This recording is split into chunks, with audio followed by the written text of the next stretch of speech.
Hey y'all, more on coping through a pandemic. So I talked last time about achieving or maintaining as much of what feels normal and routine as possible. Some other things for you to think about that will help you cope through stress are things related to your circadian rhythm. Simply put, your circadian rhythm is the cycle of going to sleep, waking up, and meals. A lot of people in high stress times struggle to sleep well. So there are lots of things you can do to help improve your sleep patterns, falling asleep, staying asleep, if you wake up, falling back asleep. So there will be some links, if I can figure out how to post those, that give you resources to experiment with. What works for one person is not going to work for everyone. So it's important to have an open mind and figure out what will be helpful to you. A lot of times when we have difficulty falling asleep, it's because our minds won't shut off. So one thing that can be helpful is to journal a little bit before you go to sleep and just do, I call it a stream of consciousness or verbal dump. And what that means is just as best you can, everything that comes into your mind, capture on paper. Don't worry about punctuation. Don't worry about spelling. Don't worry about sentence structure. Make lists if that's easier for you. But just pour out the things that are heavy on your mind. Then when you're laying there, a lot of times our minds continuing to cycle are repeating the same thing. A lot of times it's because we're worried we'll forget about it. So if that's the case, you can remind yourself, I've written that down. Or if something new comes up, jot it down real quick and let it go. Then when the thoughts go on replay, just tell yourself, I've already written that down. I can reference it tomorrow. I can let that go for now. Breathing is also very important. Obviously, we need to breathe, you know that. But there are methods of breathing that are very, very important to increasing your body's ability to physiologically relax. So I'm going to adjust my camera and hopefully you can see. So if you put your hand, your pinky finger on the belly button and one hand on the chest, you want to breathe.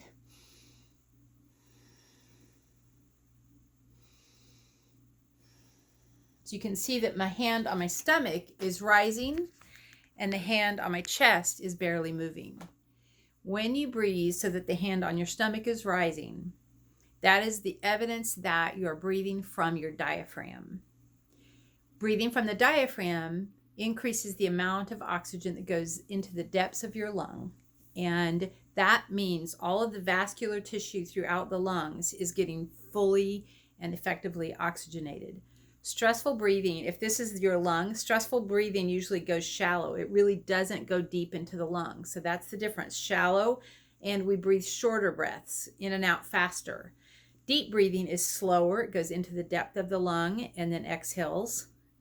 And by filling the lung to capacity with oxygen, we more effectively oxygenate the bloodstream.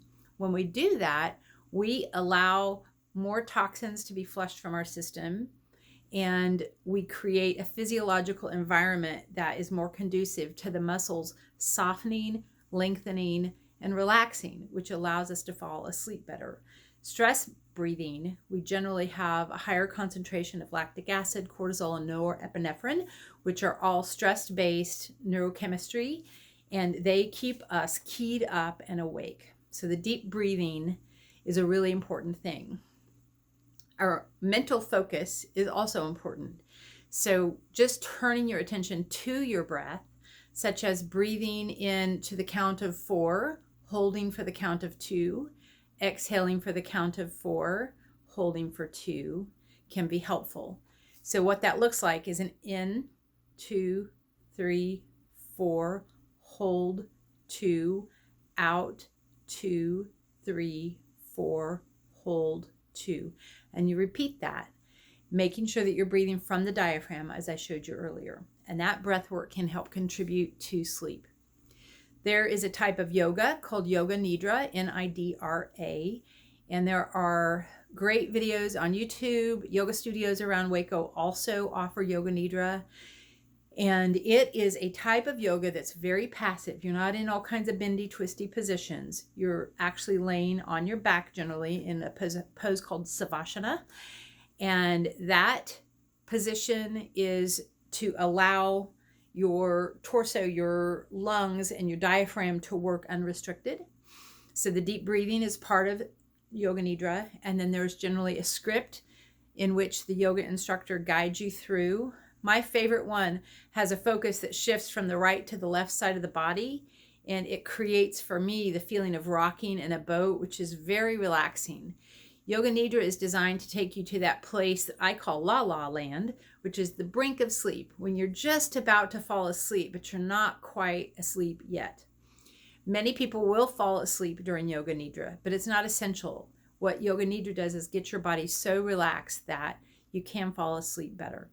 Even if you drive to a yoga studio, you do Yoga Nidra there, and you drive home, you're going to be in a better physiological state to fall asleep and sleep well.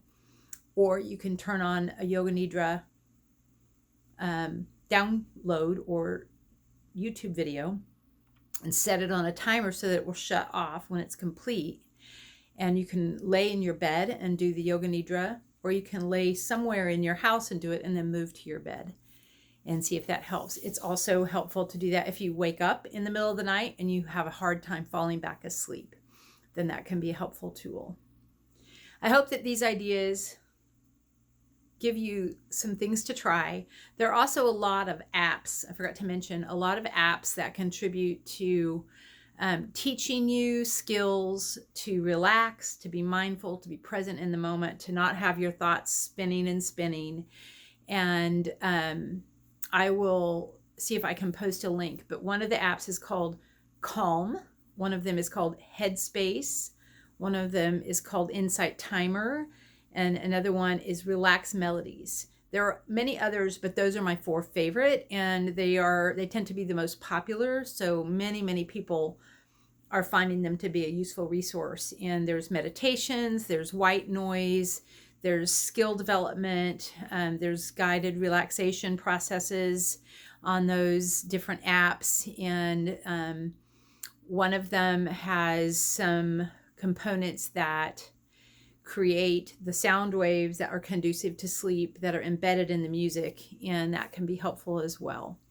So if you have questions, reach out, email me, and I will see if I can figure out how to post the links or pictures of these apps.